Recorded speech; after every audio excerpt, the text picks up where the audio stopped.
Wabarakatuh. Kami dari kelompok 8 ingin menyampaikan hasil kerja kami mengenai penegakan dan peradilan hukum administrasi publik. Penegakan hukum bertujuan untuk mewujudkan nilai-nilai atau kaidah-kaidah yang memuat keadilan dan kebenaran. Dalam hukum, administrasi negara, pemerintahlah yang paling bertanggung jawab melakukan penegakan hukum yang dilakukan dengan pengawasan sanksi. Menurut Ten Birch, instrumen penegakan hukum administrasi negara meliputi pengawasan dan penegakan sanksi. Pengawasan merupakan langkah preventif untuk memaksakan kepatuhan, sedangkan penerapan sanksi merupakan langkah represif untuk memaksakan kepatuhan.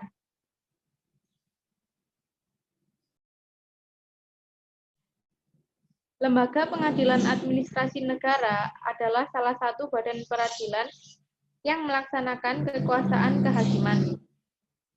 Kekuasaan yang merdeka merupakan kekuasaan yang merdeka di bawah Mahkamah Agung dalam menyelenggarakan peradilan guna menegakkan hukum peradilan. Penegakan hukum dan peradilan ini merupakan bagian dari perlindungan hukum bagi rakyat atas perbuatan hukum publik oleh pejabat administrasi yang melanggar hukum.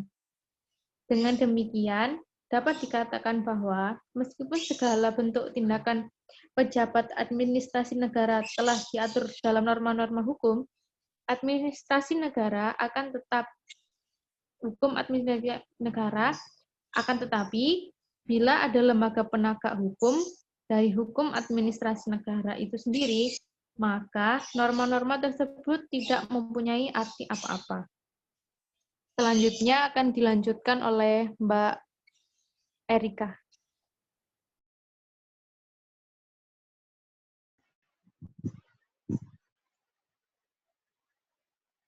Umar Seno Aji berpendapat bahwa negara hukum Indonesia memiliki ciri-ciri khas Indonesia, karena Pancasila harus diangkat sebagai dasar pokok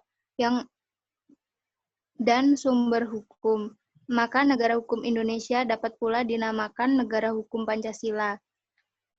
Muhammad Thohir Azhari, dengan kata lain, negara hukum Pancasila ini muncul karena digali oleh para proklamator negara dari adat istiadat asli masyarakat di Indonesia secara keseluruhan dan berlandaskan Bhinneka Tunggal Ika.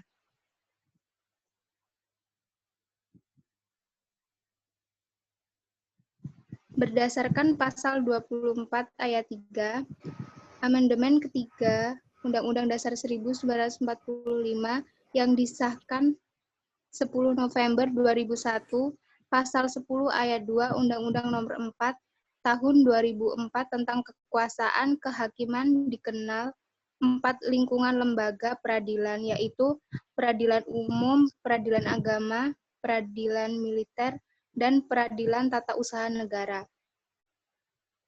Tiap-tiap lembaga ini mempunyai kewenangan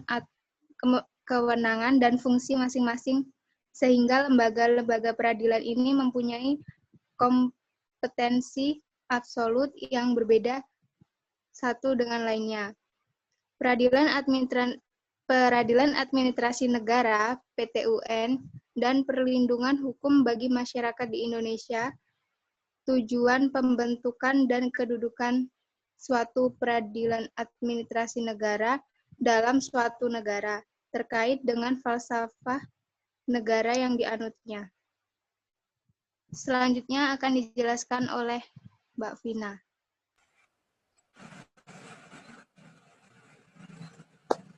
Penegakan hukum dilakukan dengan hukum yang diklarifikasi sebagai berikut. Yang pertama, teguran peringatan supaya menghentikan pelanggaran dan jangan berbuat lagi. Yang kedua, pembebanan kewajiban tertentu atau ganti kerugian atau denda. Yang selanjutnya, pencabutan hak-hak tertentu atau yang diartikan sebagai sanksi administrasi ringan dan berat seperti berupa pencopotan jabatan atau pemberhentian dengan tidak hormat. Selanjutnya ini publikasi kepada masyarakat umum, dalam hal ini yakni media cetak atau elektronik. Yang selanjutnya yaitu rekomendasi blacklist secara politis, yakni kepada lembaga eksekutif, legislatif, yudikatif, terutama apabila yang bersangkutan akan menjalani fit for purpose test. Dan yang terakhir, mengenakan sanksi badan atau penjara. Selanjutnya.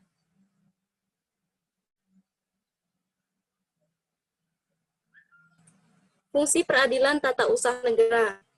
Dalam fungsi peradilan tata usaha negara di sini dibagi menjadi 3 bagian, yakni yang pertama melakukan pembinaan penjabat struktural dan fungsional serta pegawai lainnya, baik menyangkut administrasi, teknis, justisial maupun administrasi umum. Yang kedua yakni melakukan pengawasan atas pelaksanaan tes dan tingkah laku hakim dan lainnya. Dan yang ketiga yakni menyelenggarakan sebagian kekuasaan negara di bidang kehakiman. Baik, selanjutnya akan dilanjutkan oleh kelompok dari kelas 3E. Oke, sesi pertanyaan. Nanti aja sekalian.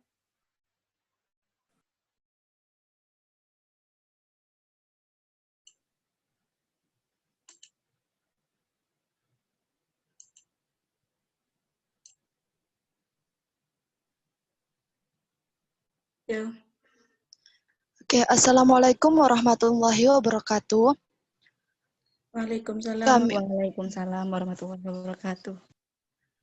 Kami dari kelompok 8 dari kelas 3E yang beranggotakan Indah Nurjannah, Alifina Nurhariska, dan Ismi Emilda akan menjelaskan tentang penegakan dan peradilan hukum administrasi publik. Next.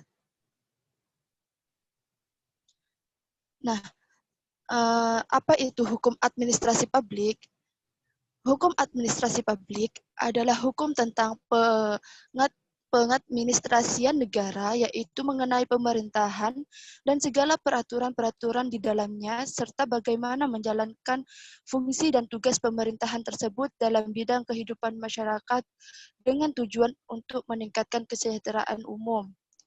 Next.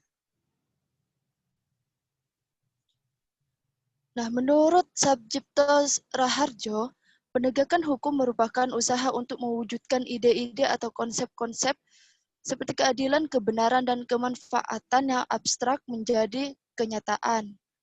Hakikat penegakan hukum itu untuk mewujudkan nilai-nilai atau kaidah-kaidah yang memuat keadilan dan kebenaran, maka penegakan hukum bukan hanya menjadi tugas pada penegak hukum yang sudah dikenal secara konvensional. Faktor yang mempengaruhi penegakan hukum yang dikemukakan oleh Serjono Sukanto adalah yang pertama faktornya dari hukumnya sendiri, lalu yang kedua faktor penegak hukum, yaitu pihak-pihak yang membentuk maupun yang menerapkan hukum. Lalu yang ketiga faktor sarana atau fasilitas yang mendukung penegak hukum. Lalu yang keempat faktor masyarakat, yakni lingkungan di mana hukum tersebut berlaku atau ditetapkan. Lalu yang kelima, ada faktor kebudayaan, yakni sebagai hasil karya, cipta, dan rasa yang didasarkan pada karsa manusia di dalam pergaulan.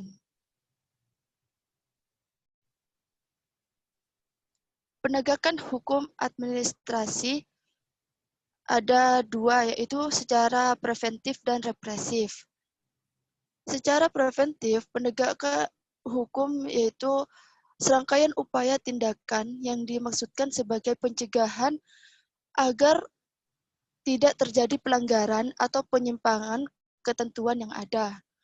Nah, penegakan hukum preventif dapat dilakukan dengan memberikan bekal pemahaman dan kesadaran bagi masyarakat maupun pihak yang berkaitan dengan masyarakat dengan masalah perizinan agar memahami apa yang diinginkan oleh pembuat peraturan perundang-undangan. Sedangkan penegakan hukum represif yaitu dilakukan apabila telah menjadi pelanggaran hukum, khususnya menyangkut soal perizinan. Next.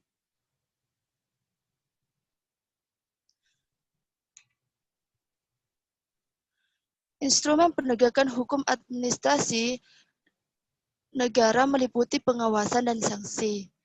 Pengawasan dalam hukum administrasi negara ada beberapa macam, yaitu ditinjau dari segi kedudukan badan atau organ, lalu ada segi waktu pelaksanaan dan segi waktu yang diawasi. Ditinjau dari segi kedudukan dari badan atau organ yang melaksanakan kontrol itu terhadap badan atau organ yang dikontrol. Ada dua kontrol dalam segi ini, yaitu kontrol intern dan kontrol ekstern.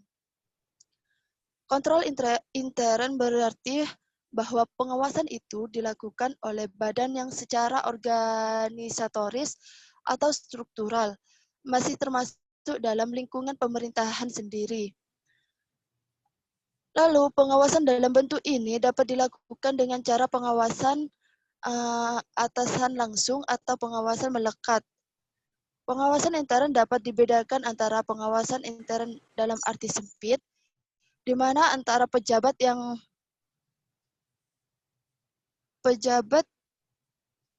diawasi itu dengan aparat pengawas sama-sama bernaung dalam satu lembaga. Contoh, Inspektorat Jenderal, lalu Departemen Dalam Negeri, dan Badan Pengawas Daerah. Nah, pengawasan intern dalam arti sempit ini dapat dilihat sebagai aktivitas yang dilakukan oleh komponen-komponen eksekutif sendiri demi mendukung dan mengamankan tanggung jawab pimpinan. Pengawasan intern dapat dalam arti luas, yaitu hakikatnya sama dengan pengawasan intern dalam arti sempit. Perbedaannya hanya terletak pada korelasi langsung antara pengawas dan pejabat yang diawasi, artinya pengawas yang melakukan pengawasan tidak bernaung dalam satu departemen atau lembaga negara, tetapi masih berada dalam satu kelompok eksekutif. Dalam arti aparat pengawas tersebut diangkat dan bertanggung jawab kepada pimpinan eksekutif. Aparat yang melakukan pengawasan dalam arti luas adalah Badan Pengawas Keuangan dan Pembangunan.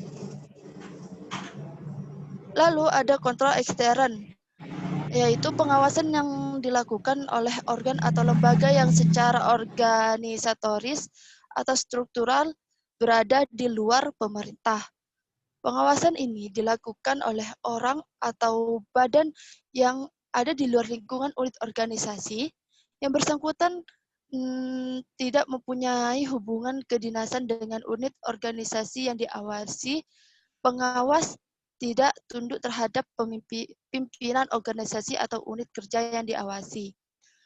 Oleh karenanya, objektivitas pemeriksaan dapat dipertahankan. Pengawasan intern dilakukan bukan untuk kepentingan unit organisasi yang diawasi, tetapi untuk kepentingan masyarakat atau organisasi lain yang diwakilinya dalam bidang pengawasan.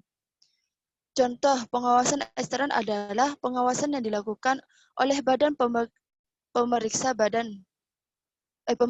Keuangan atau BPK terhadap penguasaan dan pengurusan keuangan negara oleh pemerintah. Ditinjau dari segi waktu dilaksanakannya pengawasan atau kontrol dibedakan atas kontrol a priori dan kontrol a posteriori. Pengawasan a priori adalah pengawasan yang dilakukan sebelum dikeluarkannya keputusan atau ketetapan pemerintah ataupun sebelum dilaksanakannya suatu kegiatan. Oleh karena itu, pengawasan ini dapat pula dikatakan sebagai pengawasan preventif. Pengawasan ini dimaksudkan untuk mencegah terjadinya penyimpangan-penyimpangan dalam melaksanakan kegiatan atau dalam penerbitan keputusan atau ketetapan oleh pemerintah. Nah, pengawasan a priori terjadi bila pengawasan dilaksanakan sebelum dikeluarkannya keputusan atau ketetapan pemerintah. Kontrol biasanya berbentuk prosedur-prosedur atau persyaratan-persyaratan yang harus ditempuh ataupun dipenuhi sebelum suatu keputusan atau ketetapan dikeluarkan, ataupun suatu tindakan dilaksanakan oleh pemerintah. Lalu ada pengawasan a posteriori, yaitu pengawasan yang dilakukan sesudah dikeluarkannya keputusan atau ketetapan pemerintah ataupun setelah kegiatan dilakukan. Dalam hal ini, keputusan atau ketetapan pemerintah, pengawasan jenis ini dilakukan untuk melihat bagaimana pelaksanaan keputusan atau ketetapan tersebut pelaksanaannya telah usai dengan tujuan atau maksud diterbitkan keputusan atau ketetapan tersebut. Dalam hal kegiatan pemerintah, lazimnya dilakukan pada akhir tahun anggaran. Dengan pengawasan represif, dimaksudkan untuk mengetahui apakah kegiatan dan pembiayaan yang telah dilakukan itu telah mengikuti kebijaksanaan dan ketentuan-ketentuan yang telah diterapkan.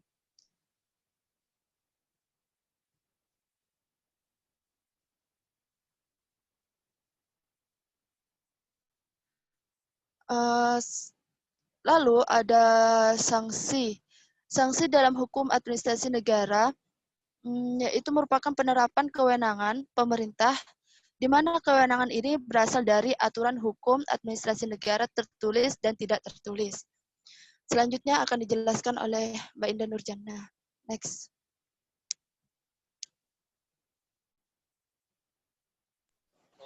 Baik, selanjutnya jenis sanksi.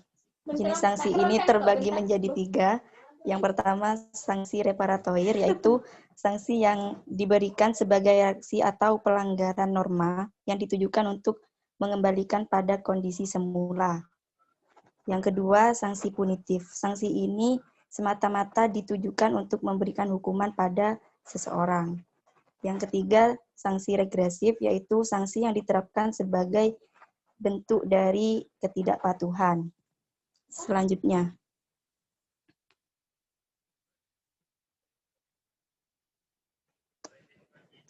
peradilan dalam HAP.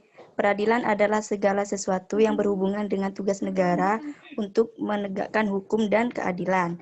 Tujuan dari pembentukan suatu peradilan administrasi yaitu untuk perlindungan hukum bagi rakyat yang menitikberatkan pada kepentingan individu dalam suatu masyarakat. Menurut Sahran Basah, tujuan peradilan administrasi adalah untuk memberikan pengayoman hukum dan kepastian hukum dalam arti terjaganya keseimbangan kepentingan masyarakat. Selanjutnya.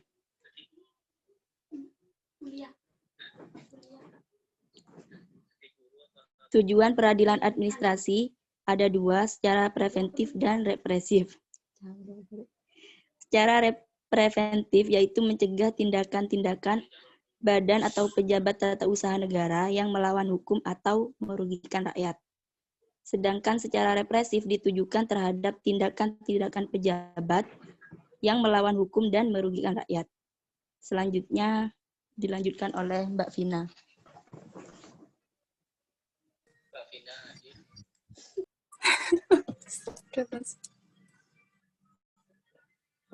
Lembaga peradilan. Berdasarkan ketentuan UUD 1945, pasal 24 yang selanjutnya diatur di Undang-Undang RI Nomor 48 Tahun 2009 Pasal 18 tentang kekuasaan kehakiman.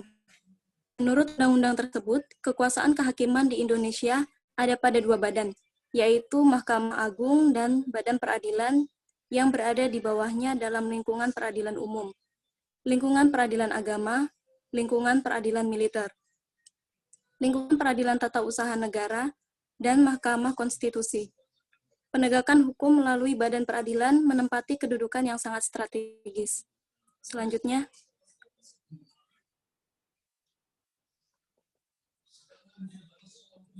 peradilan HAP di Indonesia. Peradilan administrasi dalam sistem negara hukum Indonesia tercermin dengan terbentuknya Peradilan Tata Usaha Negara atau PTUN. PT UN merupakan lembaga peradilan yang memiliki fungsi dan peranan dalam rangka menjalankan kekuasaan kehakiman, sebagaimana ditegaskan dalam pasal 24 ayat 2 Undang-Undang Dasar tahun 1945.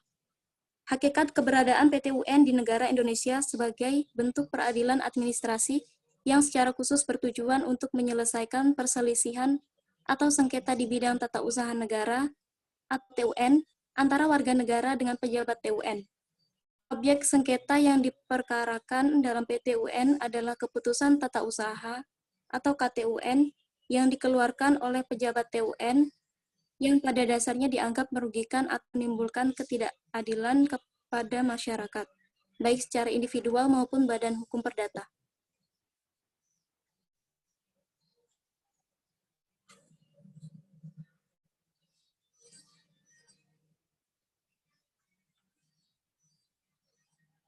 Selanjutnya kesimpulan akan dibacakan oleh Mbak Indah.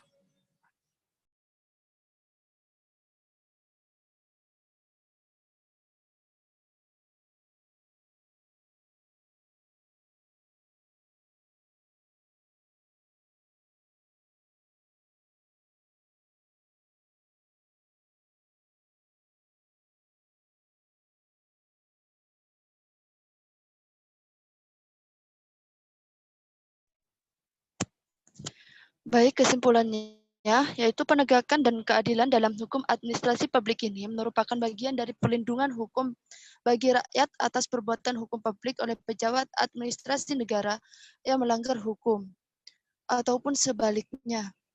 Berdasarkan hal tersebut, maka peradilan administrasi negara atau PT-UN diadakan dalam rangka memberikan perlindungan berdasarkan keadilan, kebenaran, dan ketertiban dan kepastian hukum.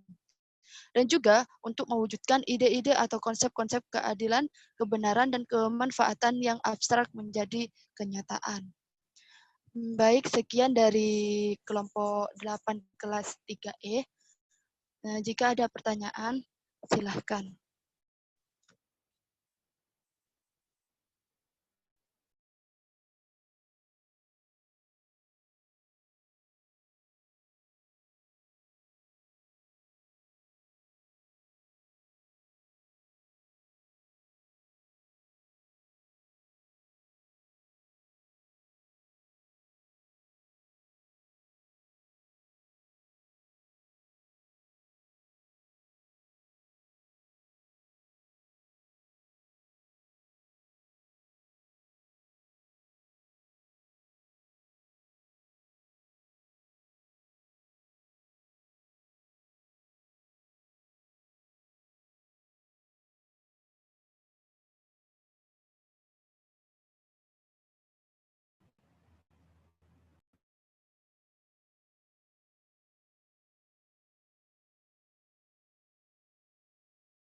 Ini dilanjut kelompok 9 atau pertanyaan dulu?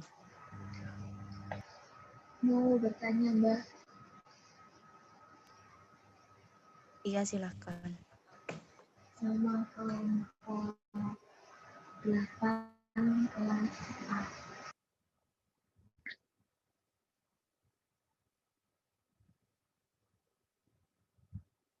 Sama kelompok 8 kelas A.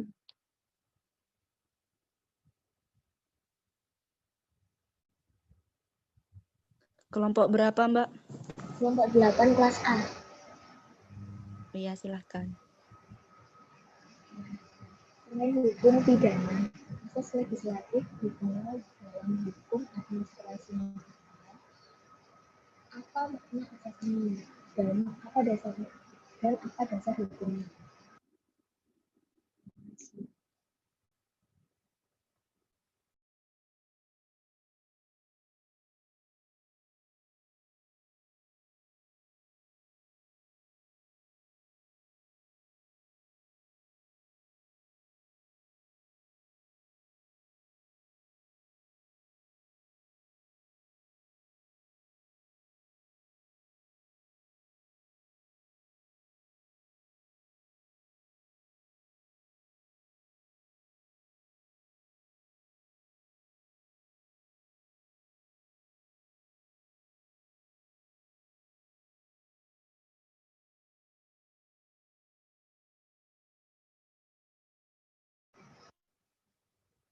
Kelompok 8, kelas A udah jelas pertanyaannya.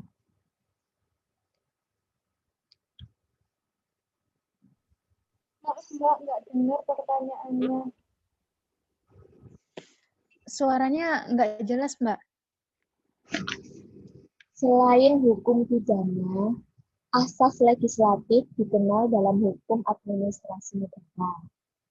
Apa makna asas ini? Dan apa dasar hukumnya? Sudah, Mbak?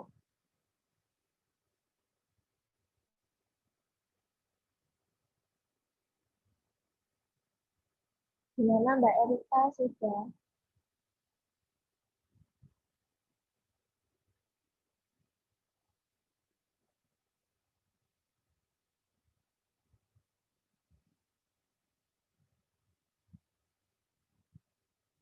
Halo?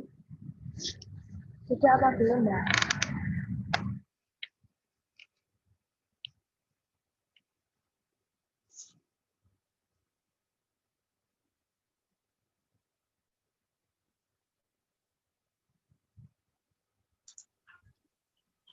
Sudah jelas? Iya, Mbak, jelas, Mbak. Perlu diulangi lagi pertanyaannya.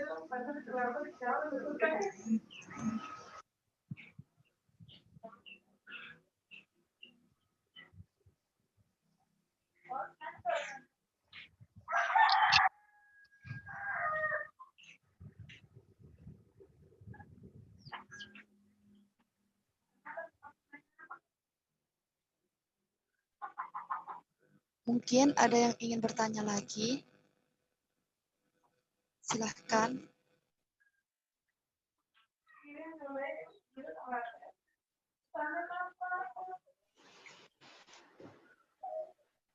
Saya ingin bertanya. Iya. Untuk kelompok 8A. Oh iya. Gimana 8A? 8A 3A? Bisa didengarkan dulu itunya, pertanyaannya.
Apakah saya boleh bertanya untuk kelompok 8A?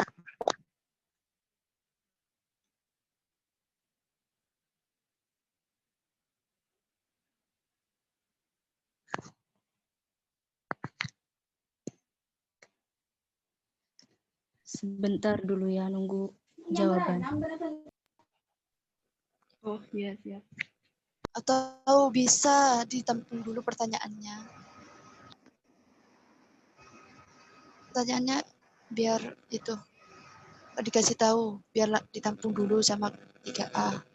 Gimana kelompok 3A yang lain mungkin bisa membantu biar nggak lama-lama.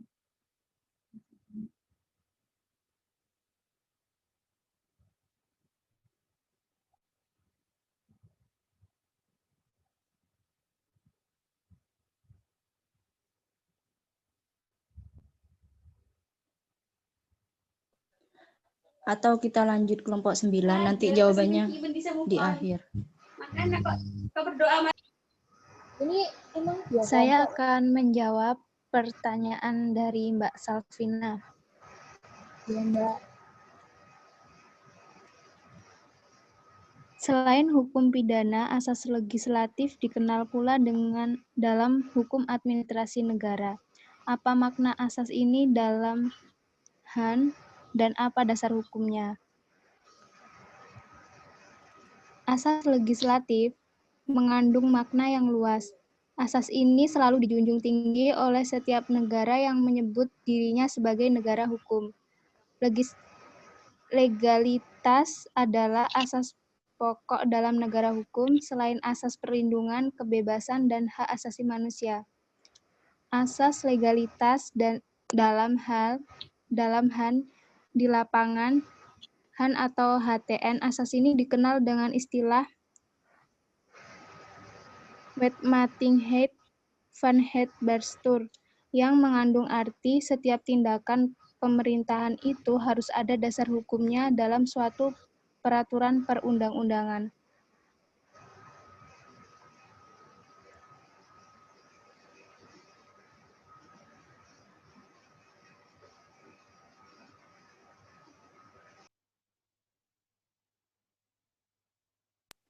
Gimana Mbak Salvina? Iya, Mbak, sudah.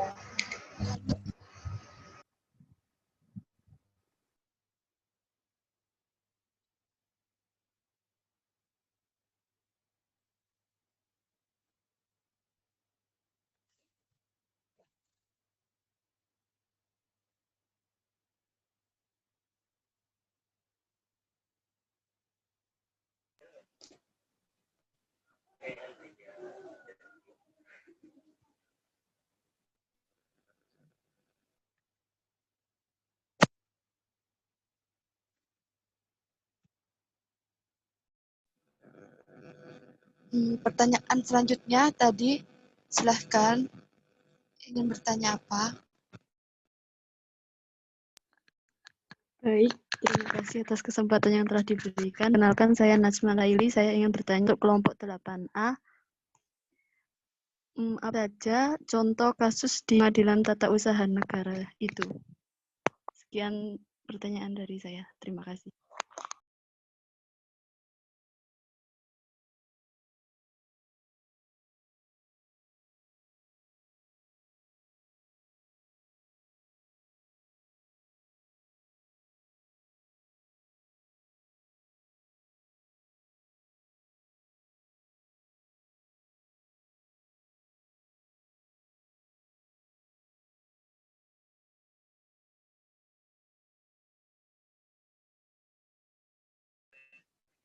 Silahkan untuk kelompok 3A.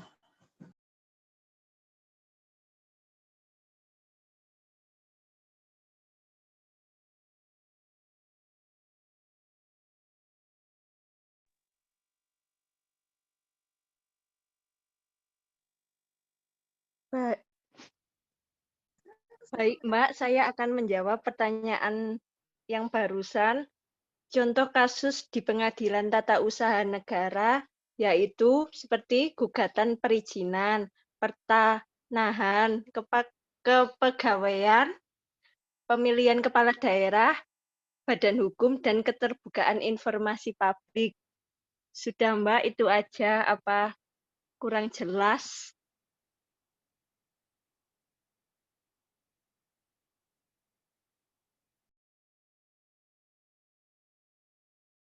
Mbak Najma, gimana?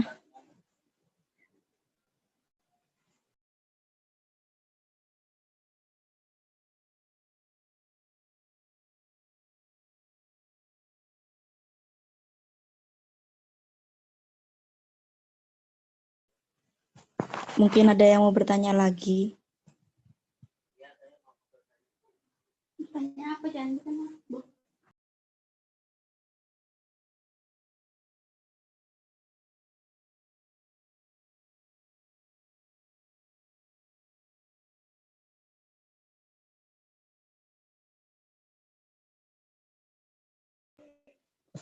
Ini waktunya masih lama. Insyaallah. Mau lanjut atau gimana? Udah terlalu tengah dah.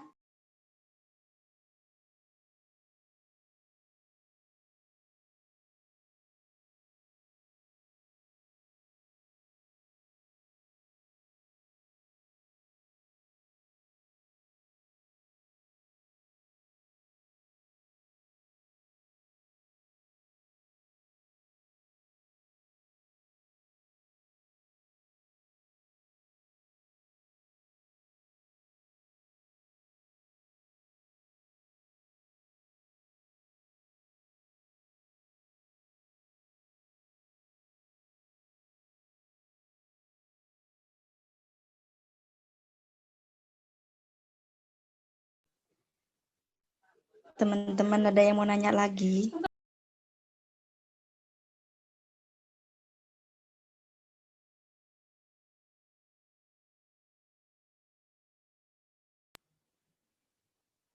Tidung kabing hari.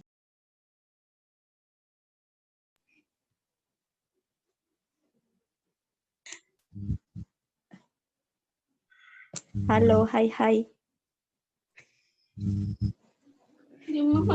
Mungkin kelompok 9, kalau udah siap mau dilanjut kelompok 9. Gimana kelompok 9?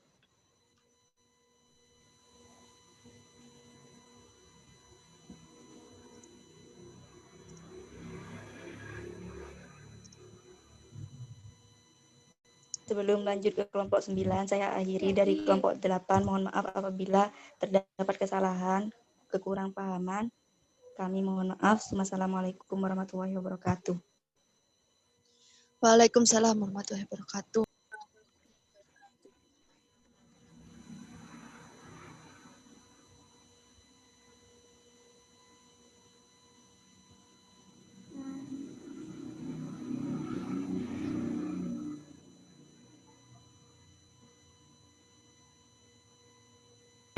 Kelompok 9. 93A. Ya, wow, saya nggak boleh.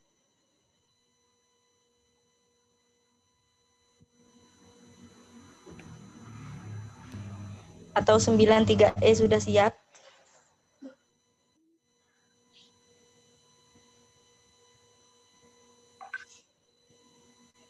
Asli tidung kapir nang Zoom re.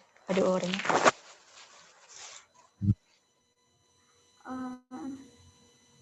Oke, kelompok 93E. Nunggu Eca.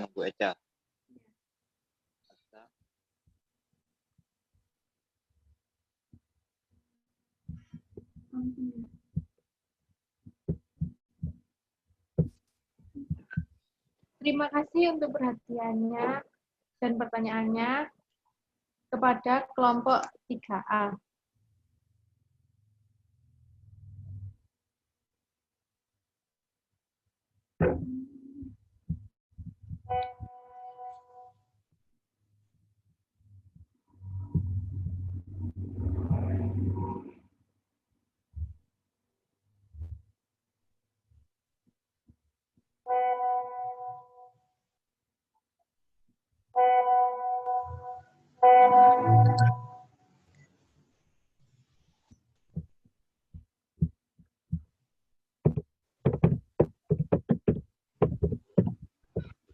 Oh ya, ini ada dari kelompok 93A, 3E, mau share screen, nggak bisa.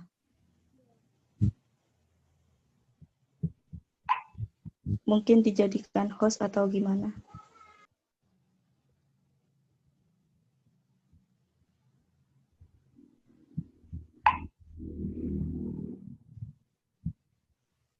Vida jadikan host Elsa.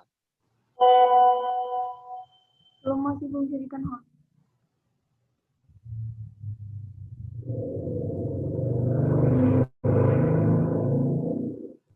Mbak Vida.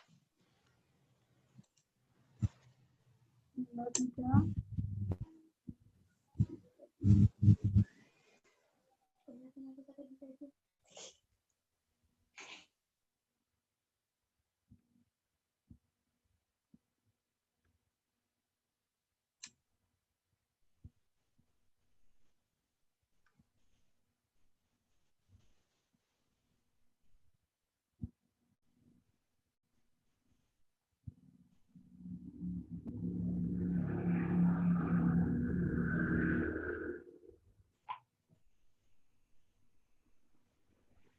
Ini mau lanjut ke kelompok 9, ah? Iya, Kak. Siapa yang mau dijadiin host ini? Elsa. Elsa? Iya.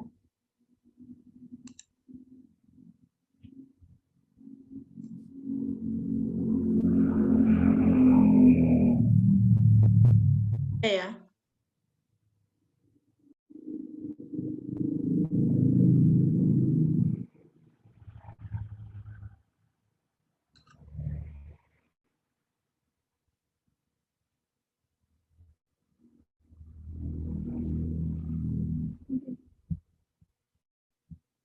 Mbak Eca bisa dimulai.